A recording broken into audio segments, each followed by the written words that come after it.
નમસ્કાર ખેડૂત મિત્રો, અહીંયા મારી પાસે તુવેરની અલગ અલગ 3 વેરાયટી છે. પહેલી BDN 2 છે, ફૂલે પુષ્પા છે ને, અને આપણે ઓલી રેગ્યુલર લાલ ફૂલવાળી વાવીએ છીએ એ છે.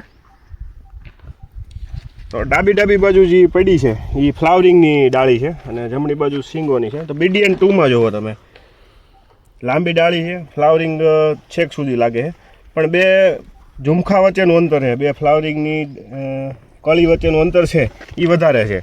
બીજું સિંગનો બેસારો છે એ 4 જોવા મળે છે, 4 3 4 ગણી લઈએ કે એવરેજ 4 છે, પણ દાણાની સંખ્યા આમાં મને 3 જોવા મળી છે.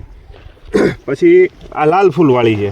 લાલ ફૂલમાં ડાળી માપની રહી છે, ફ્લાવરિંગ એ આવે છે, પણ જે ફૂલ અત્યારે તમે જે જોવો છો કળિયું, એમાંથી સિંગું કન્વર્ટ થવાની સંખ્યા છે એ રેશિયો ઓછો હોય, અને ઝુમખામાં 3 સિંગું જોવા મળે છે ને ઉપર જતાં 2 કે 1 થઈ જાય છે. પુષ્પામાં જોઈએ તો જેટલી લાંબી ડાળી એટલું અંદર સુધી ફ્લાવરિંગ આવે છે. જો અહીંથી ચાલુ થઈ ગયું છે, ઠેઠ સુધી છે, અને એમાંથી સિંગું કન્વર્ટ થવાની સંખ્યા છે એ રેશિયો સારો આવે છે. આમાં તમે જુઓ ઝુમખામાં 4 સિંગું, 4 5 અમુકમાં 6 7 સુધી જોવા મળે, અને દાણાની સંખ્યા ઓછામાં ઓછી 4 છે. કોકમાં જ 3 જોવા મળશે, એટલે એવરેજ 4 છે. કોકમાં 5 પણ જોવા મળે, એવરેજ 4 છે. તો તમે જાતે જ નક્કી કરી શકો કે કઈ વેરાયટી બેસ્ટ છે, અને આવતી વખતે કઈ વેરાયટીનું પસંદગી કરવી અને વાવેતર કરવું અને વધુ ઉત્પાદન મેળવવું.